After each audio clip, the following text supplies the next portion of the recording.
일반적으로 어떤 자리나 상황에서 느껴지는 기분을 가리켜서 우리 분위기다 이렇게 말합니다. 이 분위기는 모든 자리, 모든 상황에서 존재하고 있습니다. 근데 문제는 뭐냐면 그것이 어떤 분위기냐 하는 거예요.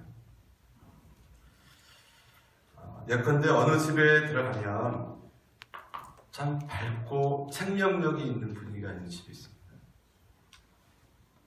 반면에 어떤 집에 들어가면 사람도 그렇고 그 집안에 있는 모든 분위기가 어둡고 침침한 그런 가정이 있습니다. 사람이 살아가면서 이 분위기라는 것이 참으로 중요합니다.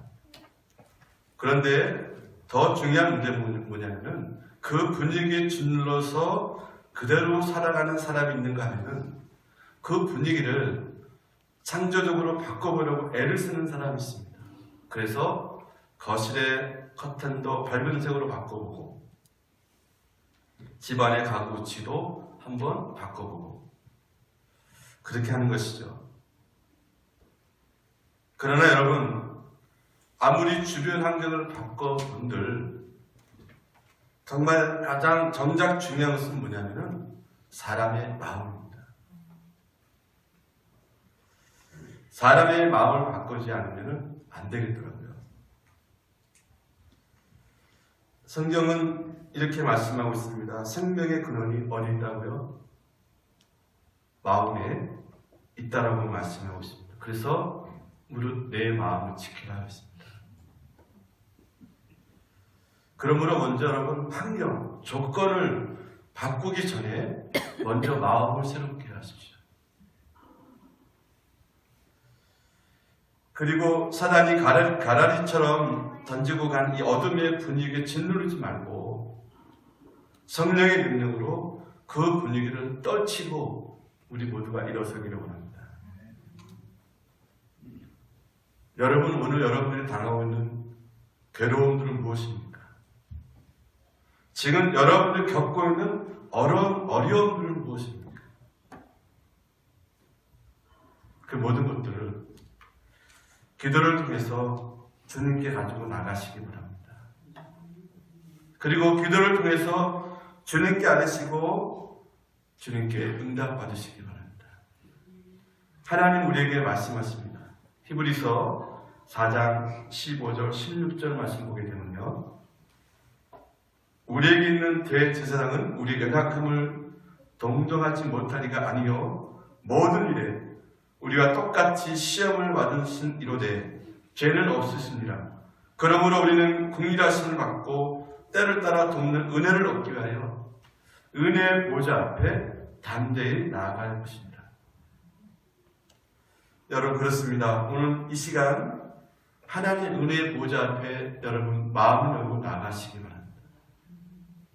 그리고 우리를 긍휼하시는 하나님의 은혜를 다 받으시는 저와 여러분들입니다. 그래서 지금 여러분을 짓누르고 있는 그 어떤 것들, 그 분위기를 낯선 예수의 이름으로 떨쳐버리십시오. 우리가 그런 분위기에 짓눌려서는 안 될 것 같습니다. 저도 이 분위기를 잘 타는 사람인데요, 이게 잘못 흘러가게 되면 인본주의로 가게 되더라고요. 뭐든지 적당히가 좋은데요, 이게 자꾸 나도 모르게 심취해지고 더 깊이 들어가게 되면 거기엔 하나님이 계시지 않더라고요. 그게 음악의 세계든 문학의 세계든 예술의 세계든 보면요, 하나님을 의지하고 여러분 찬송 많이 하십시오. 그리고 그 분위기를 믿음의 분위기, 성령의 분위기로 창조하시고 바꾸어 나가시기 바랍니다. 내 안에 있는 어려움들을 몰아내고 성령으로 충만하시기 바랍니다. 여러분 기억하십시오. 힘들고 어려울 때 정말로 중요한 것은 뭐냐면 그렇기 때문에 하나님을 찾는 겁니다. 하나님도 사랑하는 것입니다. 여러분 그런 거 있잖아요. 어린아이들이 아프면 지나가는 아저씨 찾습니까? 의사 선생님 찾던가요? 네. 엄마 아빠를 찾는 겁니다. 내 몸과 마음이 힘들고 영혼이 힘들면 하나님 아버지를 찾는 게 당연한 것이죠.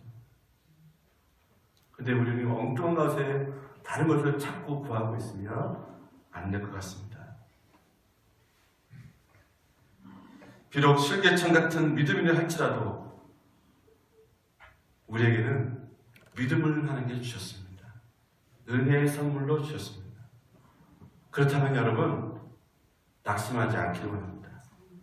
포기하지 마십시오. 하나님께서 갈라디아서 6장 9절에 이렇게 말씀하고 있습니다.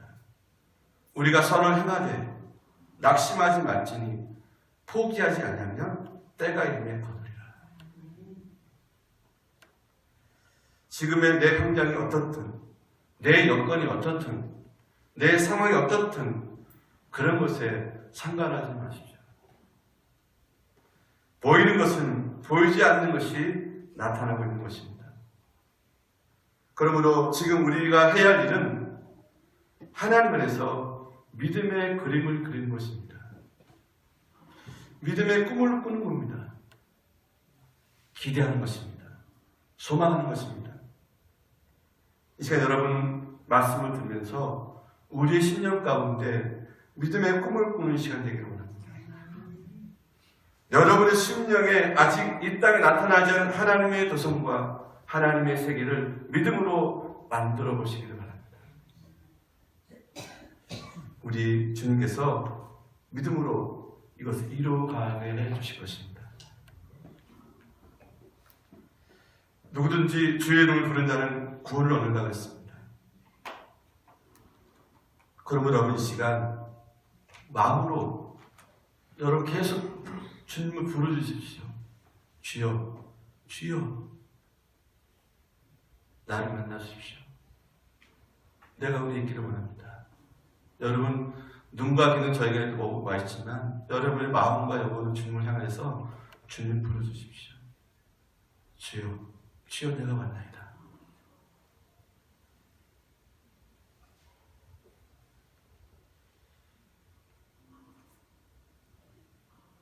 우리가 일단은 태어나서 여기까지 살고 있습니다.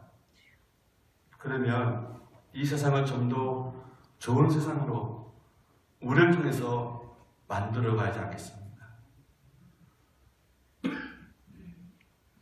우리가 일단은 장가도 가고 시집도 가고 결혼을 했습니다. 그러면 우리가 좋은 가정을 만들어야 되지 않겠습니까? 우리가 그 집에서 자녀를 낳았다 그러면 그 가정을 뭔가 좋은 가정으로 우리 만드는 사람, 자녀가 되지 않을까요? 여러분 우리가 일단 좋든 나쁘든 하나님의 인도하심과 사명으로 신천원대교 교인이 되었습니다. 이 교회를 뭔가 아름답게 만들어 가야 되지 않겠습니까? 여러분 가슴을 펴십시기 바랍니다. 그리고 믿음으로 그것이 적든 크든 간에 사명을 붙잡으십시오. 하나님은 사명에 붙든 자를 축복하십니다. 하나님은 사명에 붙든 자와 함께 하십니다.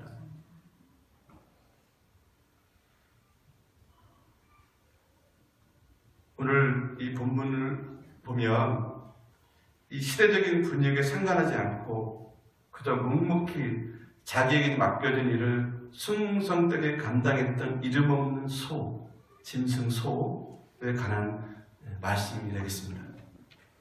당시 이 말씀을 잠시 제가 배경을 설명해 드리면 이스라엘 주변에는 여러 나라들이 시대별로 있었습니다.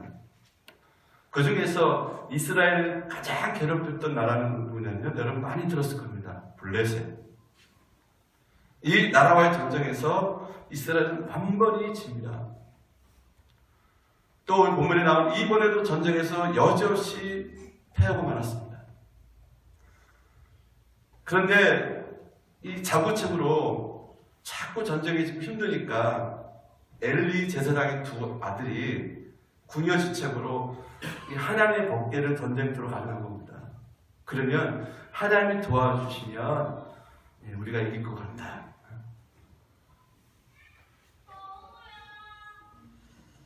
근데 오히려 이 법궤를 블레셋에게 빼앗기고 말았습니다. 법궤를 빼앗은 블레셋 사람들은 이 법궤를, 하나님의 법궤를 자신이 섬기는 다곤 신당으로 갖다 놓았습니다. 그런데 다음날 가보니까요, 다곤 신당의 신상이 목도가 부러지고 허리가 잘라지고 팔다리가 부러져 박살이 나고 말았습니다. 그뿐 아니라 법궤를 갖다 놓은 이 블레셋 아수르 이 마을에는 온병이 걸려서 사람들이 죽어가기 시작합니다. 그러자 아스도롯 사람들은 다급한 나머지 이 법궤를 가드라는 마을에 옮겨놓습니다. 그런데 가드라는 것을 갖다 놓으니까 역시 또 무서운 독점이 도는 겁니다. 그래서 법궤는 에돔이라는 마을에 옮겨집니다. 거기서도 무서운 재앙이 임하여 많은 사람들이 죽어가기 시작합니다. 잔뜩 겁을 먹은 이 블레셋 통치자들은 모여서 의논합니다. 자, 이 심상치 않은 일이 정말 이스라엘 백성들이 섬기는 하나님께서 우리에게 내야 재앙이냐, 아니면 우연한 일로 생긴 것이냐, 흑백을 바라보자. 그래서 이제 각 새끼를 뗀 암소 2마리를 구해서 새술에 메어서 그 위에 법궤를 싣고 이스라엘의 베스메스로 가게 합니다.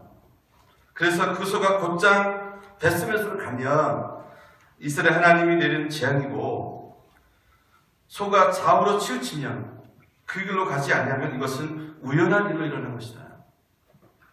이렇게 하기로 결정을 합니다. 머나먼 길입니다. 보이지 않는 길입니다. 험한 길입니다. 그러나 그럼에도 불구하고 소는 똑바로 향하여 베스메스로 갑니다. 그래서 블레셋 사람들이 다 놀랬죠. 이것이 오늘 본문의 내용입니다. 여러분, 이 성경에서 이 법궤는 교회를 상징하는 겁니다. 교회는 하나님 임재의 장소예요.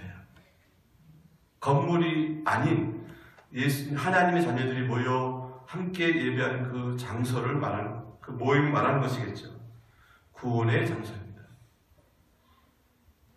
법궤를 잃은 이스라엘 백성들처럼 교회를 모르는 사람들은 참으로 불행한 사람이라 말할 수 있습니다. 기쁨으로 봉사할 수 있는 교회를 찾지 못한 사람은 불행한 사람입니다. 일반적으로 사람들은 사랑하는 사람 만나고 찾을 때 행복해합니다. 하다못해 오랜만에 동창을 만나도 행복하거든요. 우리가 뭔가 자기가 할 수 있는 보람된 일거리를 찾았을 때에도 우리는 만족하고 행복합니다.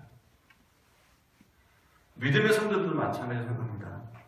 사랑으로 섬길 수 있는 교회를 만났을 때 우리는 행복한 신앙이 될 수 있는 겁니다. 그래서 인생의 방황은 하나님을 만났을 때 끝이 나고, 신앙의 방황은 좋은 일을 만났을 때 끝이 나야 되는 것입니다. 그래서 우리가 교회를 사랑하고 기쁨으로 헌신하면서 좋은 교회를 만들어갈 이유가 여기 있는 겁니다.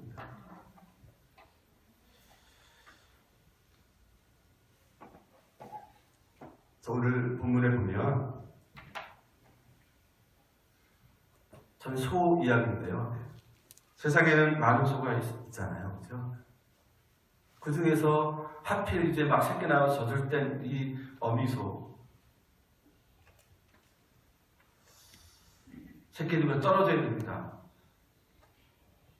그러나 법궤를 맨 소이기 때문에 이 소는 존경을 받는 소가 될 수 있습니다. 세상에 많은 수레가 있지만 법궤를 실은 수레만큼 영광스러운 수레가 또 어디 있겠습니까? 여러분, 세상에는 많은 멍해가 있습니다.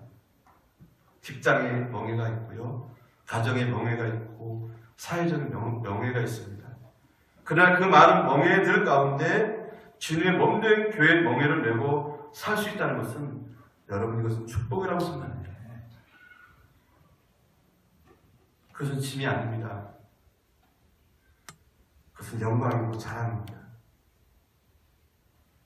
여러분 그래서 시편 기자는 84편 10절에서 이렇게 고백을 합니다. 주님의 집들 안에서 지내는 하루가 다른 곳에서 지내는 첫날보다 낫기에 악인의 장막에서 살기보다는 하나님의 집 문지기로 있는 것이 더 좋습니다. 문지기라도 좋습니다. 여러분 이런 신앙 고백이 저와 여러분의 고백이 되기 원합니다. 자, 오늘 본문 12절 한번 보실까요? 암소가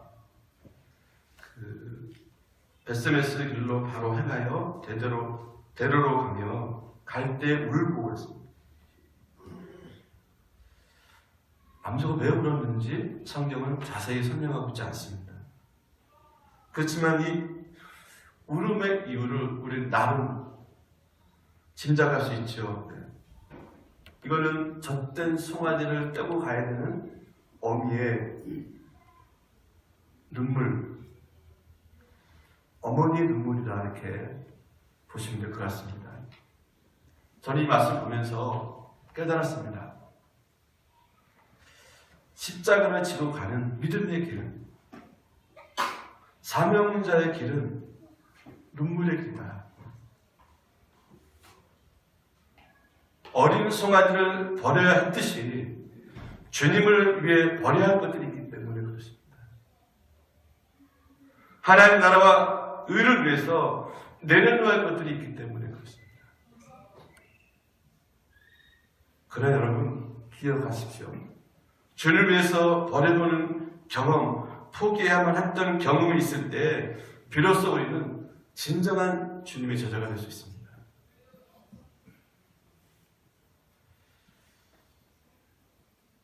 성경에 나오는 사람들 이야기를 여기서 대비해보면요.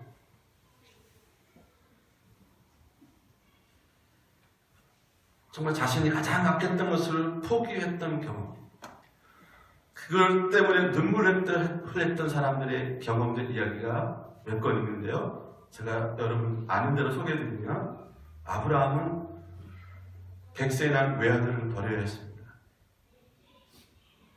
모세는 애굽의 바로의 공주의 아들의 왕자의 자리를 버려야 했어요.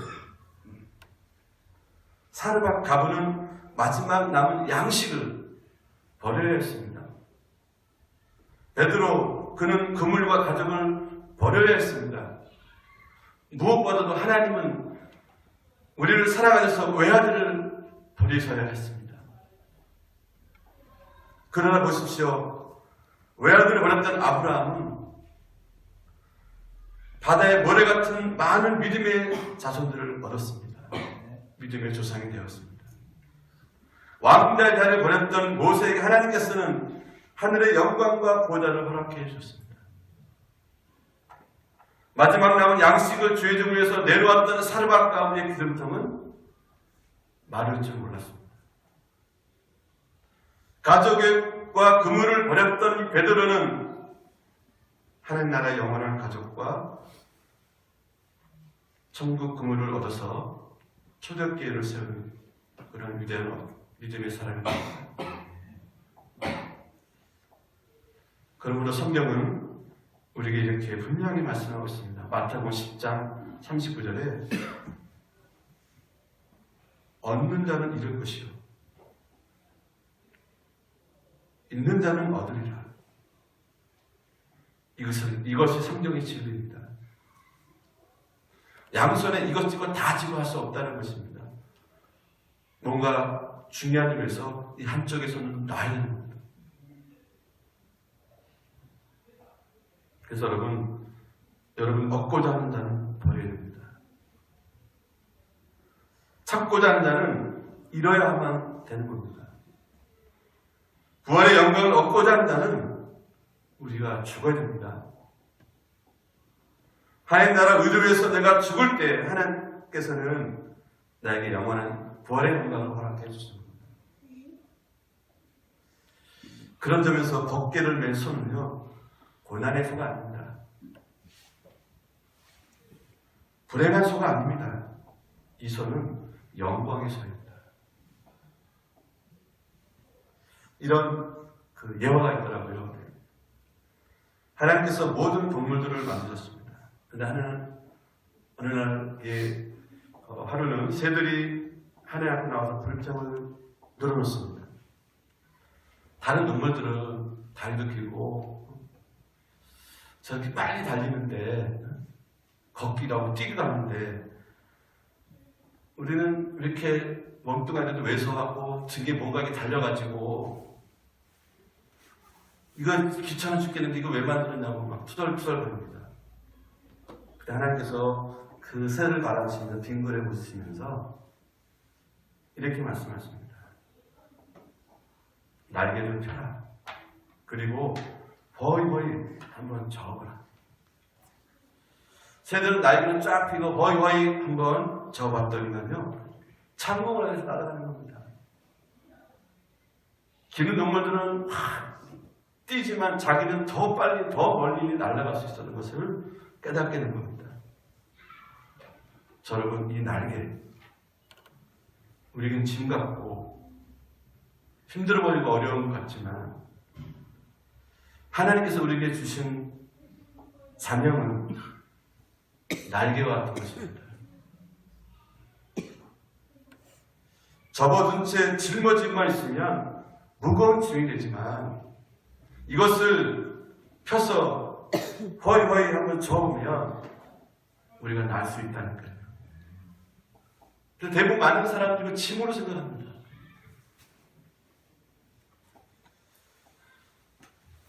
여러분, 이것은 짐이 아니라 날개다라는 것을 기억하십시오. 저도 때로는 이 목사라는 직분이 정말 무겁게 느껴집니다. 왜냐하면 그만큼의 책임감이 있기 때문에, 중요한 위치이기 때문에 그렇습니다. 먹고 살기 위해서 주어진 직분이 아니기 때문에 그렇습니다. 여러분 앞에서가 아니라 하나님 앞에서 두렵기 때문에 그렇습니다. 여러분에게 욕먹는 거, 그거 중요한 것이 아닙니다. 하나님께 책망받는 것이 두려운 것이죠. 여러분도 행여 직분이 무겁다고 느껴본 적 계십니까? 부담스럽고 힘드십니까? 제 경험으로 보니까요, 언제 이 직분이, 이 영광스러운 직분이 무겁게 느껴졌는가? 제가 저를 돌아보니까요, 적어도 그 순간만큼, 그 분위기, 그 상황 때에 저는 주님을 사랑하는 마음이 식어졌던 겁니다.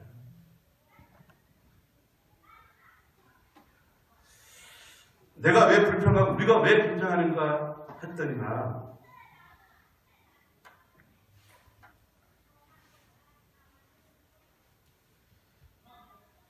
예수가 보이지 않았던 겁니다. 십자가가 느껴지지 않았던 겁니다.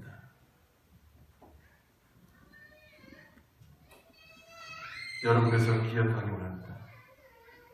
나를 위해 죽으신 예수가 보일 때 우리는 울며 감격하면서 우리에게 주어진 사명을 감당할 수 있게 되는 겁니다.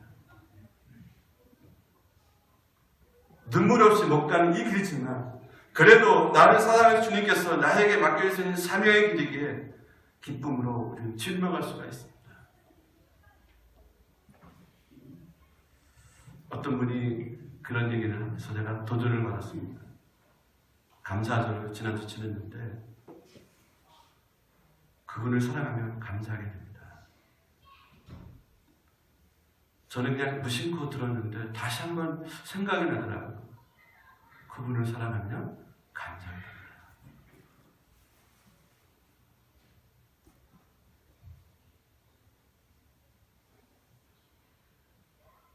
우리가 주님을 진정으로 가슴 깊은 곳에서 사랑하게 되면 감사한 마음으로 우리의 사명, 직분을 감당할 수 있을 것입니다. 생각해보면 이제 갓 졌을 때는 이 어린 송아지를 떼어가는 이 아픔의 눈물은 별개의 눈물이 아니더라고요. 헌신과 이 희생은 애착을 가져오게 하는 것 같습니다. 이건 제가 만든 내용이 아니고 어떤 글을 보고 여러분에게 소개해드리겠습니다. 친구의 피를 본 등반가는 등반을 포기하는 것이 아니라 산에 더욱 깊은 애정을 갖는다고 합니다. 아버지보다 어머니의 사랑이 더 애절한 것은 자녀를 어릴 때, 낳을 때 피 흘린 사랑이 있기 때문이라는 것입니다. 여러분, 여기 여성분들은 다 어머니들은 아실 거예요.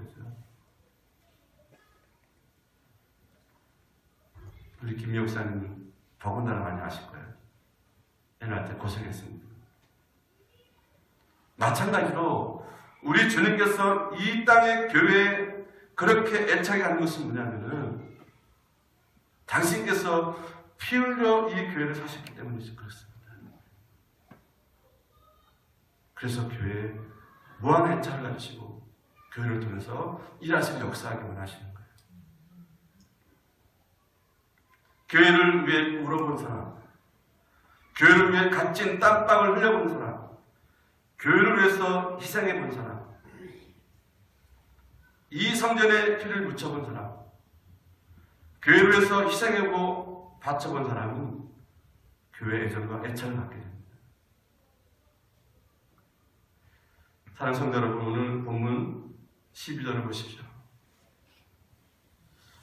이 소는 처음에 베스메스 길을 향하여 갈 때 울었다고 했습니다. 어린 송아지를 두고 떠나있는 어미 소의 아픔이고 눈물이었습니다. 그러나 이 소는 좌우로 치우치지 않았던 것입니다. 울면서 떠나는 길이었지만은 자기 길을 갖고 마쳤습니다. 치우치지 않았습니다. 그럼에도 불구하고 충성되게 자신의 삶을 감정했던 이소가 종착지를 도착했을 때 모든 사람부터 친송받지 않았습니다. 먼 길 왔기 때문에 먹을 것을 많이 주지도 않았습니다. 사람들에게 융숭한 대접도 받지 않았습니다. 종착장에 도착한 이소는 오히려 번제물이 되고 말았습니다. 미련한 소일까요? 저는 이 말씀을 묵상하고 설교 준비하면서 이런 깨달음이 왔습니다. 이 미련한 소로부터 우직한 믿음과 충성을 배워라.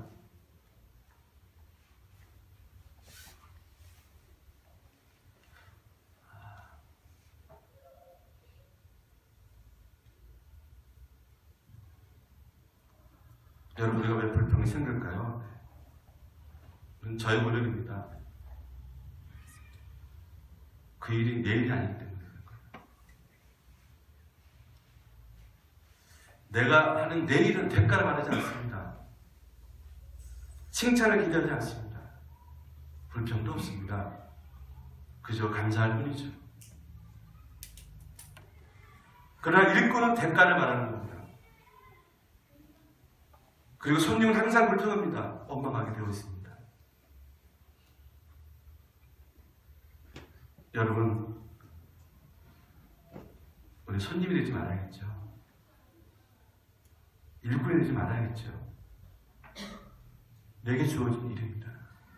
하나님께서 나에게 주어진 일들, 그것이 여러분 교회 생활했든 직장생활했든 가정생활했든 간에 이거는 하나님부터 나에게 위임받은 거룩한 일들입니다.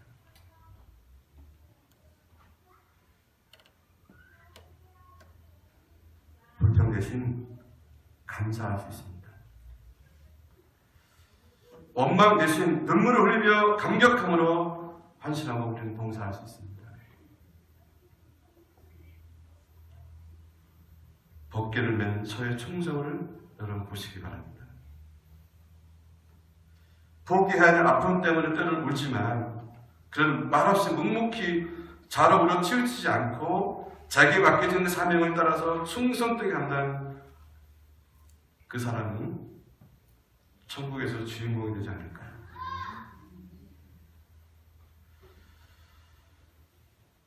사도 바울은 골로새서 1장 24절에서 이렇게 고백을 합니다. 이제 너희를 위하여 받은 괴로움을 기뻐하고 그래서 남은 고난을 그의 몸된 교회를 위하여 내 육체에 채우노라.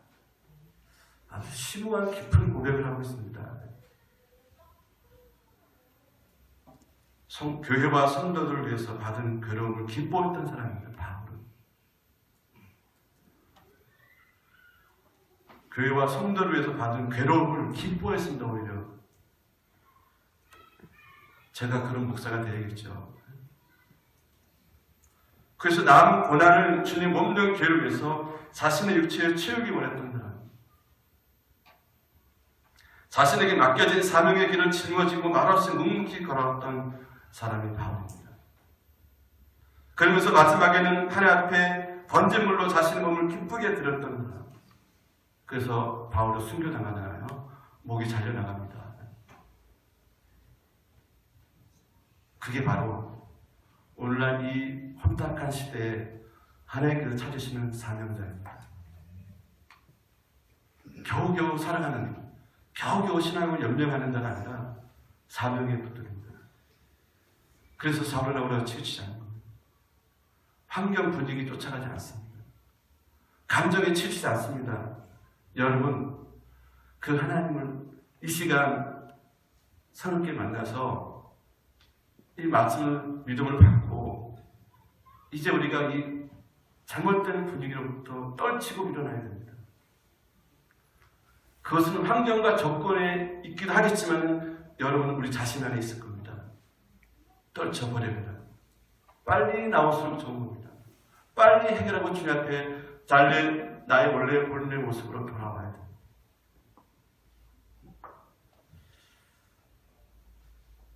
지금 우리는 이렇게 헤매일 때가 아니라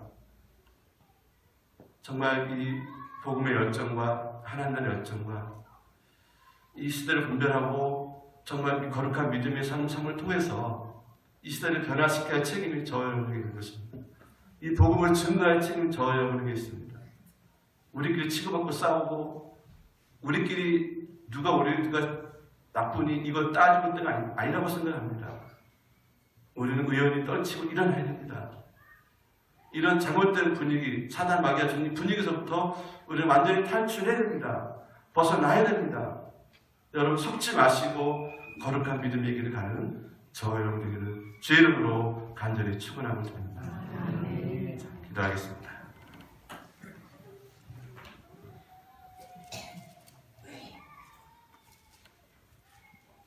하나님, 이 시간 나는 지금 어느 분위 속에 있습니까?